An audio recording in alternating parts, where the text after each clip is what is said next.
I now welcome Dr. Dion Terblanche, expert consultant on weather and climate at the World Bank, to moderate the audience Q&A panel discussion with this session's three presenters.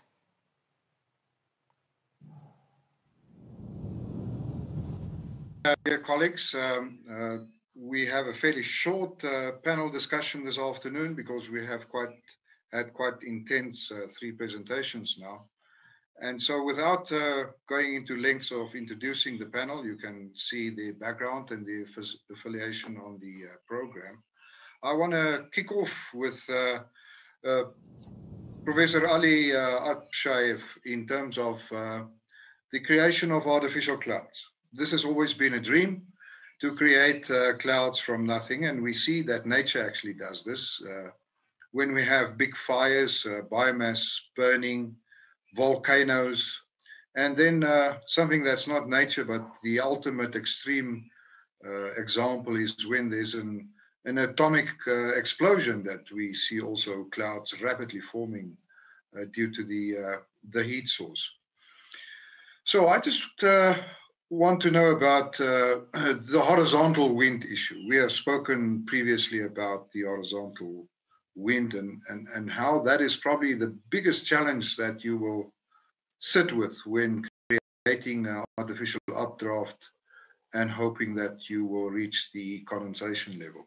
And by the way, the audience is also welcome to send in questions. So we will have about 10 to 15 minutes. So it's a short one. So Ali, short answer, please. Well, thank you very much, Dion. Indeed, horizontal wind is the main challenge for our approach.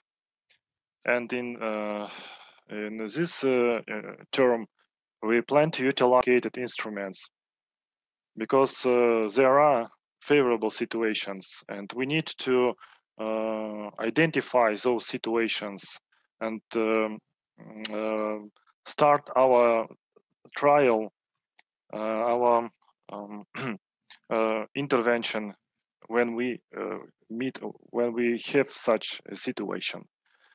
And according to numerical simulations, we found that the most dangerous is the subcloud wind near the surface.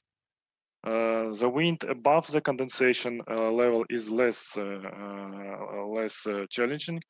So in case the wind speed is from 0 to 5 meters per second, we have a chance. In case we have stronger wind, there is no chance. Good, thank you. Lulan, yesterday I mentioned that the whole issue of rainfall enhancement is actually a very sophisticated forecasting problem. Because if we could simulate the atmosphere and forecast future conditions perfectly, it would have been quite easy to predict what the outcome of a seeding intervention would be. Now, you have done quite impressive ensemble of modeling exercises from the very detailed DNS up to climate scale. I would like to hear your opinion on when you believe our modeling efforts will become the main evaluation tool for cloud seeding and rainfall enhancement experiments. Thank you, Dion. What are the stumbling blocks? Okay, yeah, thanks for the question. I think most of us on the stage actually have that thought and belief that at a certain point, a numerical model probably is good enough for us to understand the nature and also simulate or quantify the seeding impact. And in my opinion, because the whole cloud and precipitation, including rain enhancement processes, are multi-scales, we are not able to isolate these this phenomenal scale by scale because they're linked. Through these energy propagation and through the chaotic interactions, any changes at a certain scale will actually propagate. So it's kind of difficult to have one model to actually simulate all the scales in the perfect kind of a sense to link everything together. So in my opinion, do is based on these different scales that we know from the simulation, and we can expect certain observable quantity or observable features that can be validated by the observations, so that we have confidence that the right processes being captured. And we combine all this knowledge together to kind of lead to a more confident kind of results on the quantitative effect on precipitation enhancement. In my opinion, unless the quantum computer is available for everybody, it's really hard to say that we can simulate from the droplet level to the regional climate level in one model and get the quantitative correct. But when we actually do the scale by scale investigation, we're able to find trace that can be validated by observation. Once that steps are established, we can only say we have more confidence, but we cannot say, well, for sure this is the exact amount that we get from the ring enhancement. So that's kind of my perspective, and hopefully that answers your question. Yes, Lulan, that's very interesting. And of course, all the work that's been done, and also the work that you've been doing in your project eventually contributes to a much wider field, including the field of weather prediction at all timescales. So it all starts with the cloud microphysics, and many of the biases that we see in models can be traced back to not being perfectly captured in the model. So we also hope that artificial intelligence methods will help us in future, but of course that is also a data hungry process. And this brings us back to the issue of how important it is to capture data, to catalog it properly, to analyze it properly, so that these learning systems can feed on the data that's been selected. So I would like to turn to Professor Murakami. He brought his aircraft from Japan to do studies in the UAE. And he flew also during those flights his instruments and collected a lot of data.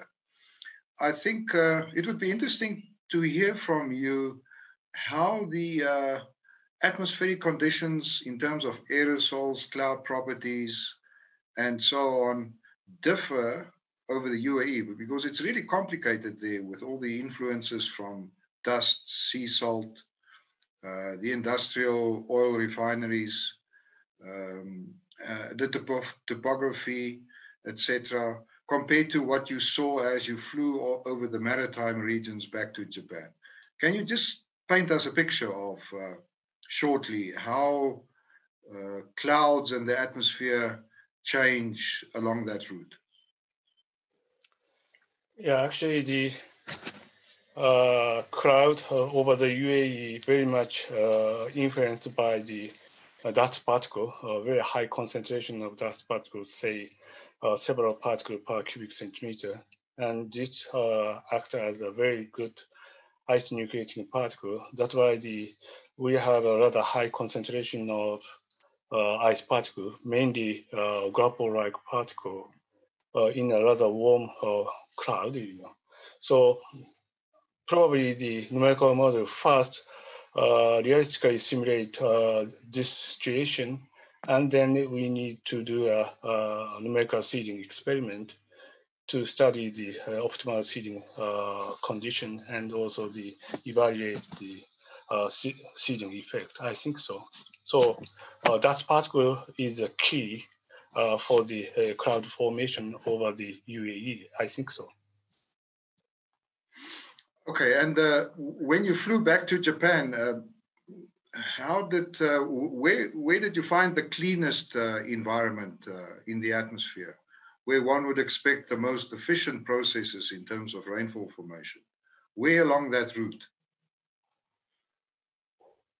Yeah, actually, on a ferry flight, we also did some measurement, especially the aerosol measurement, and then we detect the dust storm from Middle East, say up to the Philippines, So I think the dust storm from the Middle East has a very big influence on over the Indian Ocean and also the part of the Pacific Ocean. I think so. Yeah. Yeah, definitely. That's very interesting. So just to wrap up, I would like to hear from each of you in 2 sentences. What did this UAE REP program provide you as scientists in terms of your advancement in the study of rainfall enhancement and understanding of atmospheric processes? So Ali, I would like to start with you. Okay, regarding our project, it's a fundamental research. So we believe we will get new data, new knowledge about the updraft formation, particularly in the mountain area of the UAE. And it will help us to maybe imagine if we will have a chance one day to create artificial cloud or not.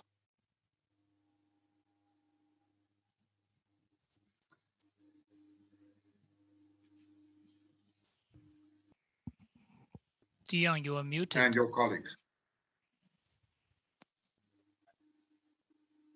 So, Okay, maybe I should be the next one, even though we cannot hear Dion.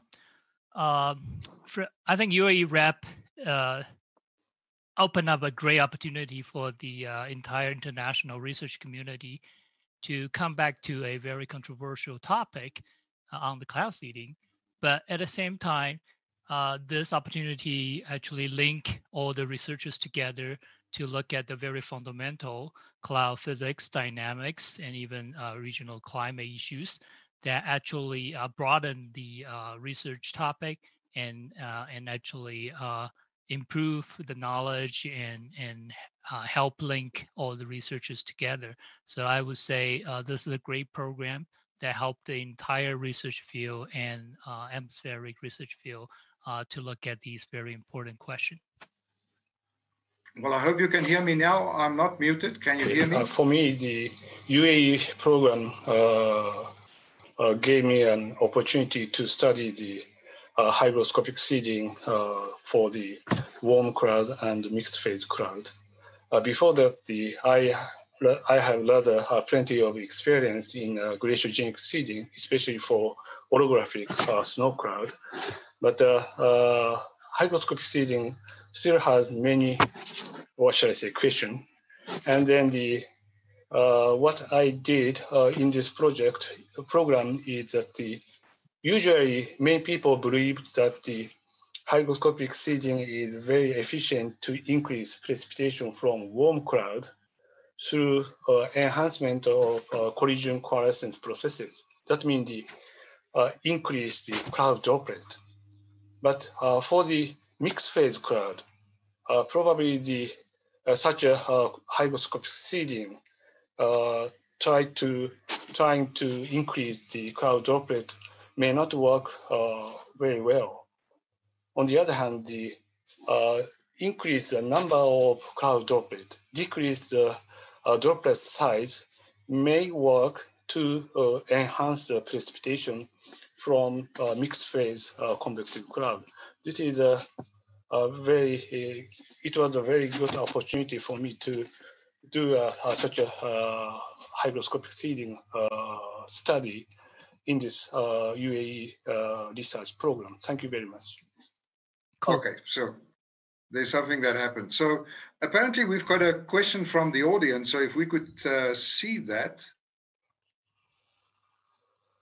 somehow, then we can maybe deal with that.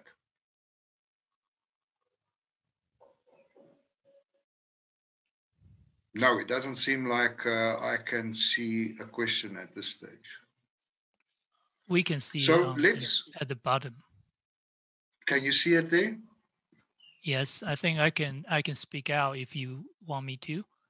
So Dave Deline, University of North Dakota, for all speakers. I can't see it. Lulan, if you can read it, then it's good.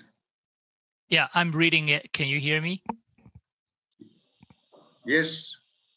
Okay. Yeah, from Dave Deline, he asked for all the speakers, All speakers talk about and use models. The models are based on observations.